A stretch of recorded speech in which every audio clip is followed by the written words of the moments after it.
For my part, I want people to know that I had no right to overturn the election, and that what the president maintained that day, and frankly has said over and over again over the last 2.5 years, is completely false. And it's contrary to what our Constitution and the laws of this country provide.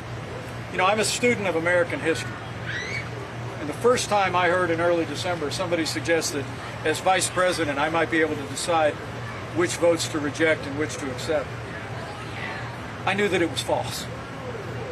Our founders had just won a war against a king.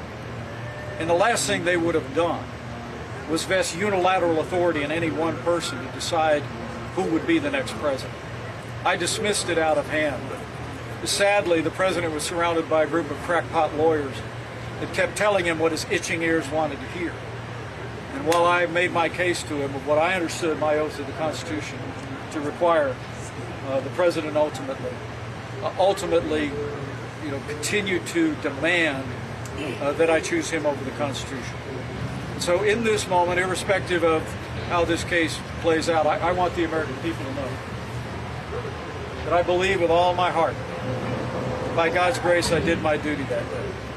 And as I stand for the Republican nomination for president, I want them to know, whatever it means to me, I'll always stand on the Constitution of the United States of America.